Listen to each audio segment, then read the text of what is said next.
This is Graham Earl, and he's getting beat up. It's the third knockdown of the fight, he's down on all the scorecards, and his corner throws in the towel. Except, the referee doesn't allow it. Veteran official Mickey Vann picks up the white flag, the universal symbol of surrender, and the fight continues. Earl's barely punching, and his legs are jelly. But then, in the British ring.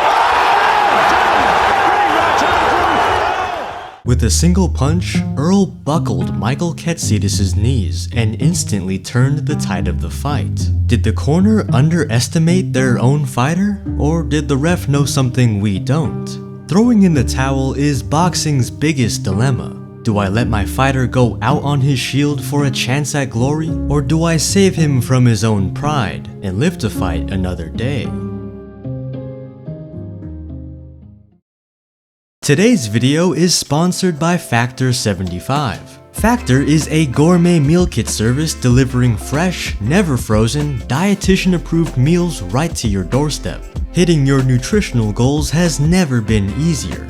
With Factor, there's no more stress from meal planning or healthy eating. Skip the grocery stores, the meal prepping, cooking, and cleaning with Factor's chef-crafted meals that are ready to eat in just 2 minutes. They've got keto meals, calorie smart, protein plus, and plenty of plant-based options to match your diet and help you get into fighting shape. Forget the hassle of cooking and meal prepping and take the guesswork out of eating clean. Last night, I went with Protein Plus, popped my meal in the oven, and in just 2 minutes, I was ready to eat. Factor cuts out grocery trips and cooking, so I've had way more time to train, spar, and study film. And right now, friends of the channel can get started with a discount. Head to factor75.com or click the link below and use code 50murdoch to get 50% off plus free shipping on your first Factor box. That's 50% off and free shipping on your first Factor box with code 50murdoch at factor75.com. What do you do when your fighter looks like this? I would probably call it off, but Jordan Gill actually ended up winning this fight. Throwing in the towel is one of the hardest decisions a coach will have to make. It's a tightrope act. If you pull him out too early, you effectively rob your own fighter of a comeback. And if you're trigger happy with the towel, no one will hire you. But the flip side is far worse. Boxers have suffered career-ending injuries, been put into comas, and have even died because they wanted to go out like a warrior. Then the coach gets accused of being too reckless. It's an impossible decision with far more imperative consequences. Throwing in the towel isn't an act of weakness, but rather compassion. Mercy from the only person who knows the fighter better than himself. Golovkin is just peppering him with shots. Chino, I gotta stop it, man. Chino, I gotta stop it. Your son's gonna die, man. They're gonna stop it. They throw in a towel. Well done, Billy Briscoe. But not every fighter sees it that way. In his rematch against Tyson Fury, Deontay Wilder got knocked down twice and lost his legs early in the fight. His ear was bleeding, his equilibrium was off, and he couldn't defend himself from the Gypsy King's onslaught. Coach Mark Breland had seen enough and threw in the towel against the team's wishes. He saved his fighter's life, and how did Wilder repay him? By slandering, disrespecting, and firing him. Breland, a gold medalist at the '84 Olympics, a two-time welterweight champion, and one of the most respected men in the sport.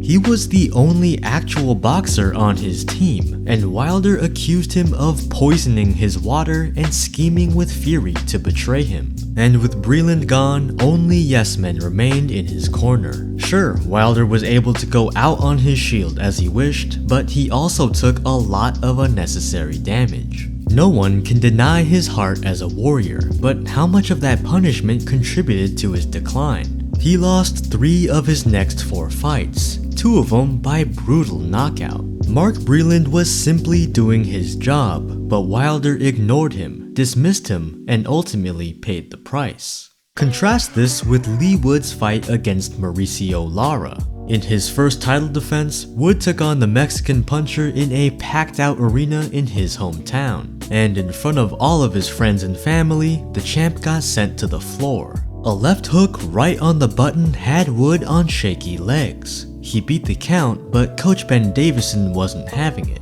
He had the towel ready to go as soon as his man hit the canvas. This was a widely criticized move. There were just 6 seconds left in the round, and Wood is famous for coming back stronger after a knockdown. Pundits didn't think Davison gave Wood a chance to prove he's a champion.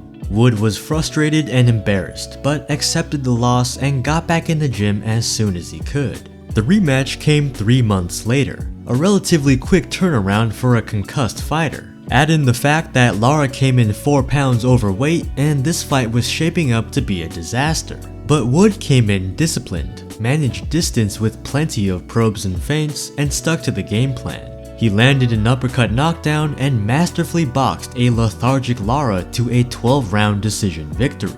People forget that he was steadily winning the first fight before he got caught. When Davison threw in the towel that night, he knew all they had to do was make a few adjustments. Could Wood have survived and scored the comeback knockout? Maybe, but by stopping the fight, Davison saved his fighter from catastrophe and gave him an opportunity to learn from his mistakes. With sharpened skills and a new strategy, Wood earned a second payday and brought the title back home. But herein lies the problem. Fighters are too tough for their own good. Both Wilder and Wood wanted to keep going, and without a voice of reason in their corner, they'd fight until they died. Their coaches made uncomfortable decisions that no one wants to make, and for better or worse, changed their fighters' lives forever. Just ask Muhammad Ali and Joe Frazier. The Thrilla in Manila, perhaps the most brutal fight of the century, saw Ali and Frazier battle back and forth in humid 100-degree weather. Through 14 rounds, they exchanged heavy leather, fighting not only each other, but also dehydration, heat stroke, and exhaustion. After a particularly punishing round for Frazier, head trainer Eddie Futch refused to let his fighter continue. There was only 1 round left, but it didn't matter. The contest was over. What they didn't know was that just across the ring, Ali asked his corner to cut off his gloves and call the fight. He was exhausted, but trainer Angelo Dundee ignored his pleas. Ali later admitted, "Frazier quit just before I did. I didn't think I could fight anymore." Ali stood up to celebrate his victory, but soon collapsed, too tired to stand on his own 2 feet. 1975's Fight of the Year delivered the toughest night of both champions' careers, and neither man was quite the same after leaving that ring. But imagine if Ali's corner was a little more protective, or if Frazier's team was more aggressive. Their entire legacy would be flipped, all because of one trainer's reluctance and another's fear. Before the fight, Frazier told Futch, "Whatever you do, whatever happens, don't stop the fight. We got nowhere to go after this. This is the end of him or me." Despite his good intentions, Futch and Smokin' Joe never saw eye to eye again. Dundee ignored Ali's cries and was rewarded with the win.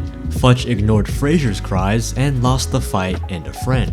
Damned if you do, damned if you don't. At the end of the day, no one knows a fighter better than their trainer. It's a heavy burden to bear, but in a life or death situation, a good coach knows when to quit. Graham Earl's coach knew when to quit, but only the referee can stop the fight. And after Earl scored the miraculous knockdown, it looked like the referee was correct. Except his success would be short-lived. Katsidis regained control and delivered punishing combinations to an already concussed man. Earl put up a good fight, but after 3 extra rounds of head trauma, he retired in the corner. For a brief moment, the ref was vindicated in his decision, and it was legendary. But Mickey Vann wasn't in Graham Earl's training camp. He doesn't know about any injuries or concussions he might have from sparring, and he didn't know that Earl's game plan was to go out swinging.